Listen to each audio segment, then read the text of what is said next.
Hallo und herzlich willkommen auf Epic, heute bei uns von Leatherman, die Raptor Response EMT Rettungsschere.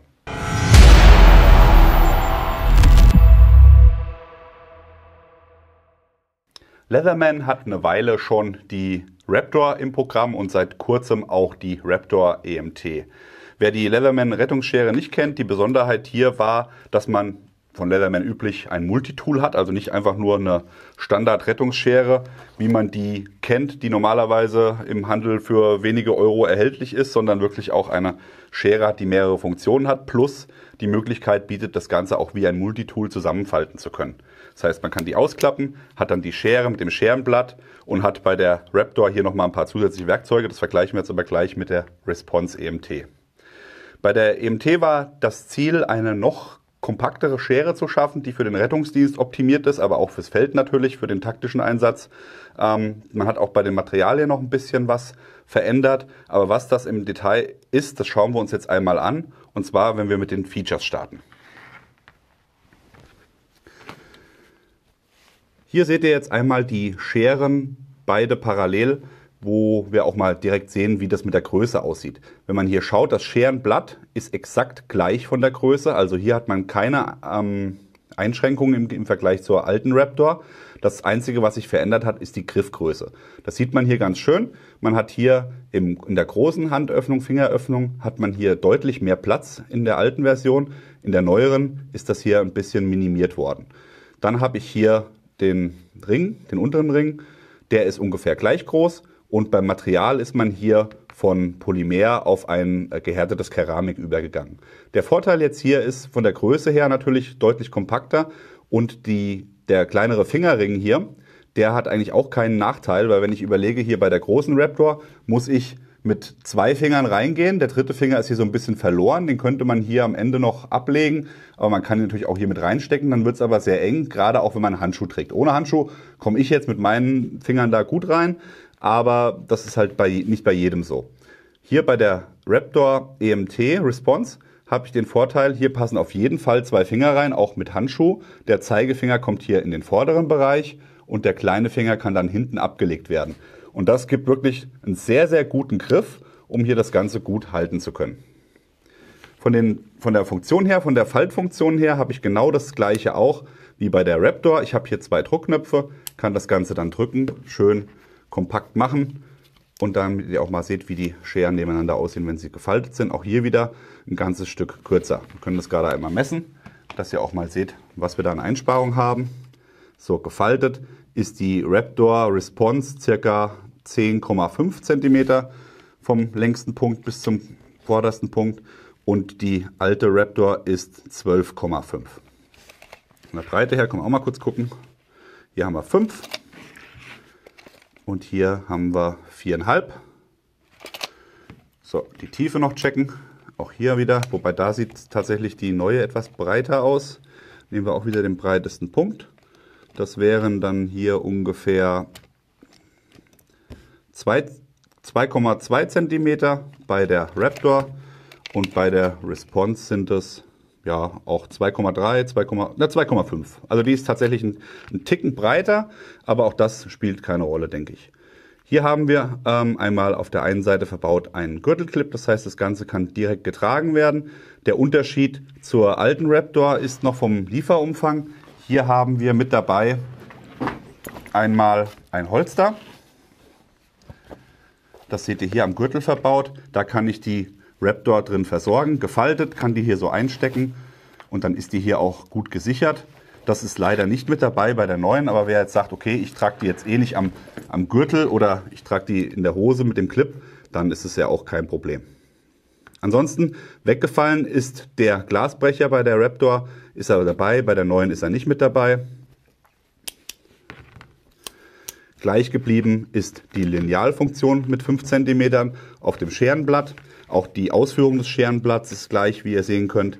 Hier hat man auch diese schöne abgerundete Rundung vorne, um gut Stoff schneiden zu können. Man hat hier den Ringschneider hinten bei beiden Scheren verbaut.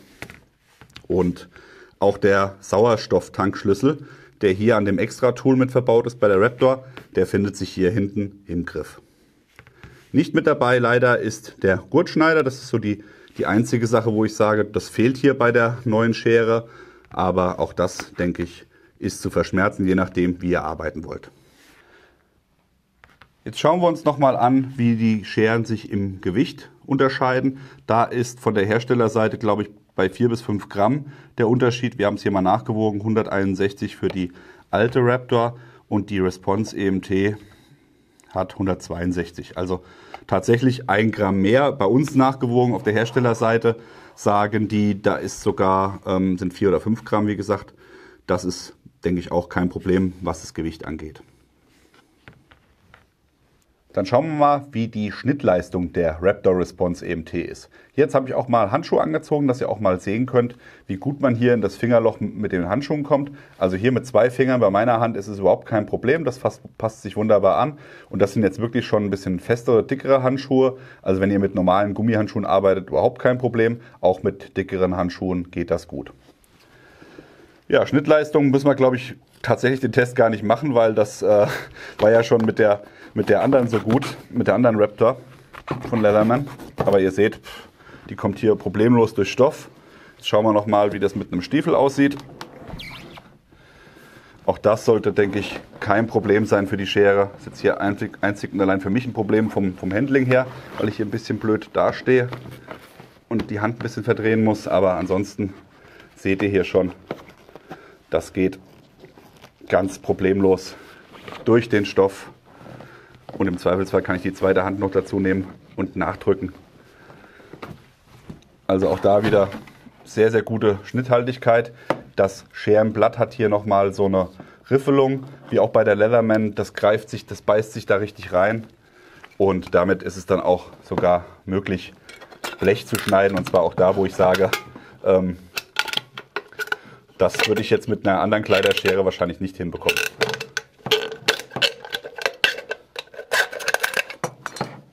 Kein Problem, selbst der obere dicke Rand nicht. Gut, dann gucken wir mal noch eine Sache an, die euch auch wahrscheinlich ein wichtiges Thema ist. Und zwar ist das die Passform in den typischen Taschen bei den Rucksäcken. Hier habe ich jetzt eine ganz klassische Kleiderschere, diese ultra leichten, kompakten, die ihr kennt, die es für wenige Euro gibt, die aber auch von der Schnitthaltigkeit her, naja, okay sind, aber nicht mit so einer Leatherman oder einer X-Shears mithalten können. Bei den Rucksäcken hier, zum Beispiel vom TT Medic Pack, da sind immer Scherentaschen mit dabei, da passen solche Scheren hier optimal rein. Da würde auch eine Leatherman reinpassen, allerdings nicht so weit und nicht so schön flach. Das muss man einfach auch nochmal sehen, wenn ihr das vorhabt. Hier die Raptor passt relativ gut. Die ist fast so, dass ich sage, da sehe ich jetzt keinen Unterschied zu einer normalen Kleiderschere. Die passt hier rein, da kann ich auch den Verschluss noch ordentlich zumachen. Muss nur jetzt wahrscheinlich ein bisschen weiter stellen. So, weil ich das Ganze natürlich jetzt eng gemacht habe für die normale Kleiderschere. So, machen wir ein bisschen Luft. Also auch das ist kein Problem. Und wenn ich jetzt hierher gehe und die neue nehme, die ja ein bisschen breiter ist, dann seht ihr, die passt zwar rein, die steht aber ein kleines bisschen weg. Ja, das ist vielleicht für den einen oder anderen von euch auch noch ein interessantes Thema. Von daher haben wir uns gedacht, nehmen wir das mal mit rein. Hier seht ihr es einmal, so würde die Schere aussehen. Und so sieht das Ganze dann auch in der Tiefe aus. Ja, es ist natürlich ein bisschen weiter nach vorne stehend, aber ich denke, damit kann man auf jeden Fall leben. Das bringt uns zum Fazit. Die Leatherman Raptor ist natürlich nach wie vor eine Top-Schere, sehr zu empfehlen, genauso auch wie die X-Shears oder jetzt die neue Raptor Response EMT. Hier besonders schön auch gelöst tatsächlich ist diese neue Grifffunktion, also ist ja auch die Hauptänderung an der ganzen Schere, finde ich sehr, sehr gut. Gerade für meine Hände, wer kleinere Hände hat, kommt mit dieser Schere super zurecht. Sie ist noch ein bisschen kompakter, Gewicht hat sich nichts geändert.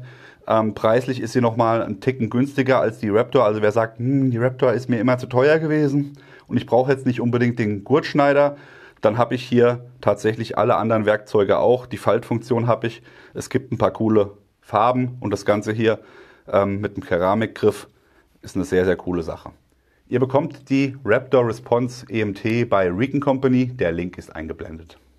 Was sagt ihr dazu? Habt ihr die Raptor EMT schon im Einsatz oder nutzt ihr noch die klassische Raptor? Schreibt es uns in die Kommentare, wenn euch das Video gefallen hat, wie immer an dieser Stelle Lack. Und dann sehen wir uns beim nächsten Mal. Bis dann, macht's gut, bye bye.